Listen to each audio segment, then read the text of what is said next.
Everyone will eventually develop their own approach and process to doing keyword research, and you'll ultimately need to find something that works for you. But the most important part of keyword research is to forget about you and your business and put yourself in the shoes of your potential customers. The process typically begins with brainstorming and answering some key questions. This stage is important from an organizational perspective because it will force you to look at different areas of your business. Start with answering, what services do you offer? Be as comprehensive as possible and list out as many keywords and phrases as you can, but make sure that you do it from the customer's perspective. As people who work in our businesses day in and day out, we might have a very different way of explaining our products and services. Take, for example, a discount travel website. You might be tempted to write down keywords like high-value air transport and G76 eligible discount ticket, but at the end of the day, no one in the world is typing that into a search engine. While those things make sense to you, your customers are just looking for things like cheap flights. While brainstorming can get you started, we'll look at some tools that can find and suggest similar keywords and expand your list of possibilities considerably.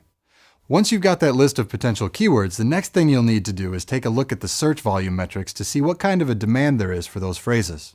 As you do this, you'll notice that a handful of keywords will get typed in thousands and thousands of times a day, but there are a whole lot more that don't get typed in nearly as often. These might be more descriptive keywords or less common variations, but the important thing to note is that these are known as long-tail keywords. Long-tail keywords in SEO are incredibly useful. They let us go after a much larger amount of less competitive keywords that tend to be extremely relevant to our business objectives.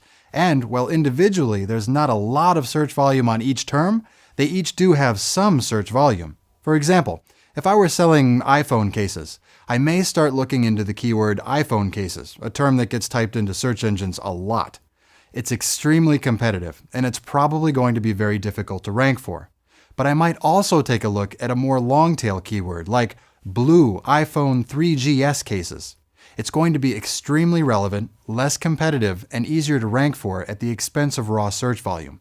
But here's the important part. You might be able to find hundreds or thousands of these long-tail keywords that together have the potential to get you more traffic than ranking for iPhone cases would have from the start. Finally, you'll want to add some meaning and organization around the keywords that you've collected. You can do this by identifying themes or topics to group your keywords around, a process known as keyword categorization. Back to the example with the blue iPhone case. We may want to create a group that will be just about blue iPhone cases that includes all the different models of the iPhone. Alternatively, we could categorize these not by phone model, but instead by color.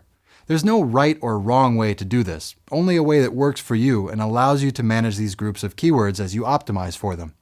Remember in the end that this is an exploratory and discovery exercise. Everyone searches differently, and you'll find lots and lots of data as you dig deeper and deeper. Be open-minded. Put yourself in the mindset of your potential customers, and make sure to consider all of your options as you evaluate your keyword performance over time.